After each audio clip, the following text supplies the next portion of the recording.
Well, definitely significant progress the last 2 years. In fact, one of the things I was thinking about is our senior class.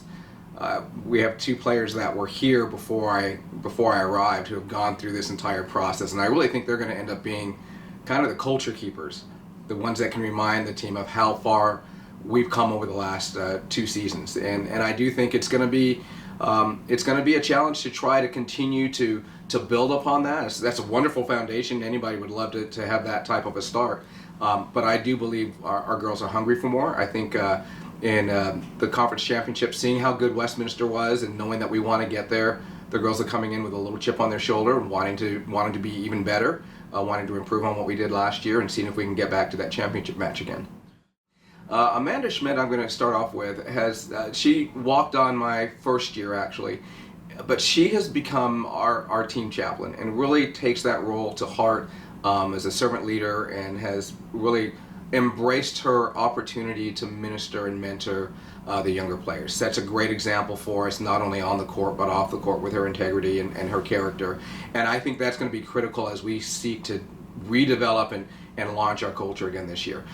Carrie Dill came in and played middle her first year, and we have moved her around a little bit, but we found out that last spring we saw that she's a serving specialist and really made a big dent in our conference. I think was ranked top 5 for most of the season in service aces in the entire conference, and has started to embrace that role. She's a solid defender too, so she can go on a run from the serving line. She can just do tremendous damage, and she's able to get in and defend for us well enough to hold that and maintain a long run. And then Emily Roars has been a DS last year. She took on the extra burden of being our backup setter for us, which I still give her credit for being willing to take that role. A great team-minded player.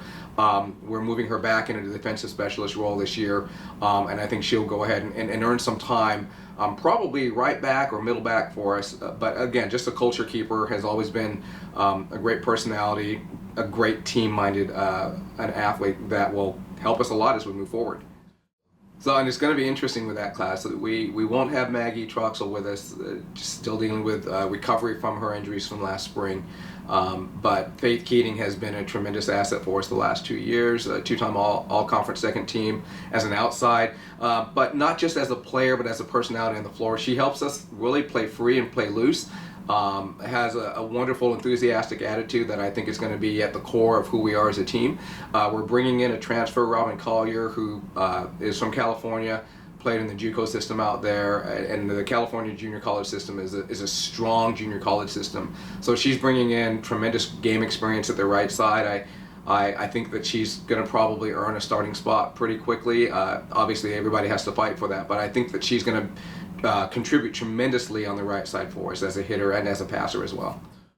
I think they're going to be at the core of a lot of what we do this year.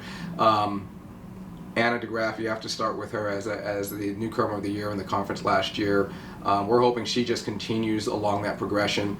Obviously, having a longer preseason and having some non-conference matches before we get into conference play will help her reestablish the connections that she had with our setter last year as we bring in 2 new setters this year, and I'll talk about them with the freshman class. Gabby Lucas was a tremendous libero for us last year. I think it's going to continue to maintain that spot. Katie Pry continues to bring a presence in the middle. But then we have some other players that, because of our lineup last year, were not able to make that splash. And so I think players like Grace Kim, Alexia Alt, Eloise, Augustine, Lexi Kilmartin, who was on the sidelines last year with an injury, I think have an opportunity this year to step up and show us why we wanted them to be a part of the program. They helped us tremendously in our scrimmages, in our practices last year, and I think moving forward, we're going to see several of them walk into a starting position. Well, I think we tried to build this class around the class from last year and making sure that we were filling critical positions, and so we're seeing players come in every position, which is going to be helpful just to give us depth. But even more than that, we know that a couple of the players are going to have to step up into starting roles immediately as we lost Sarah Webb from last year's team. So both of our setters that are coming in, Katie Kenline and Kennedy Kerr, will have to be ready to step up into that role. Sarah did a great job with it as a freshman last year. I think these two will have an even better opportunity because they'll at least have each other to build upon and compete with each other. But as we've seen with both of them, they bring tremendous leadership, great skill, good all-around play, and I think they will step into that role very well. I think we'll see one or two players that can step into again, critical roles.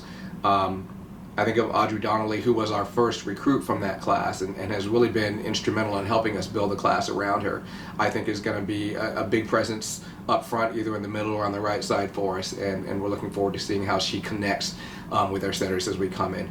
Again, it's a tremendous class, great personalities, great character, and really a good fit with the school. So I think we're going to see that our culture will continue to move forward because these young athletes are ready to get after it, just like last year's class did.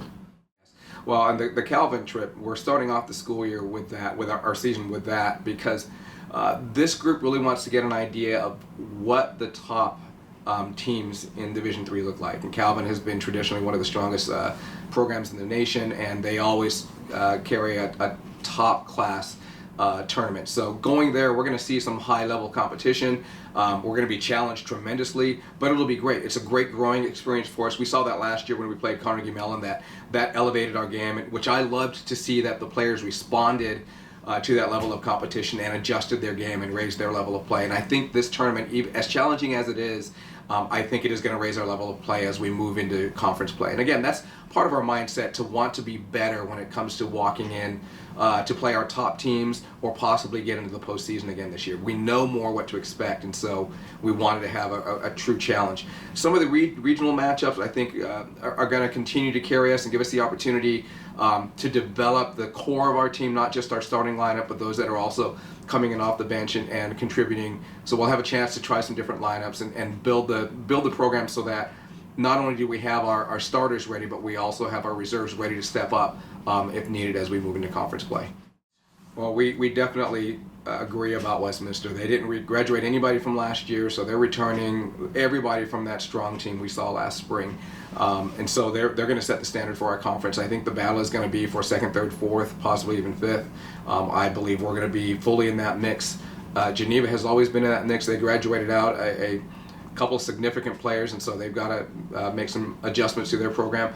But I think Teal is going to be far better this year because they were missing a critical player through most of the short season last spring in their setter, and I think she's going to help elevate their program right away. I think Washington and Jefferson is ready to return to that high level of competition. Bethany is always in the mix. I think Chatham was young last year and is going to be another team that's going to make some splashes. And I even think Waynesburg, Coach Emily Taylor, who we've gotten to know pretty well, I think is building something special there, and it takes time to move a program forward, but I think she saw some good gains last year. So I think it's going to be highly competitive this year. Trying to see how we line up to get into the tournament. We've got to be at our best every game, and we can't, just like we learned last spring, we can't take any game for granted. We've got to treat every game as if it's our last game so that we can make the most of those opportunities as they come.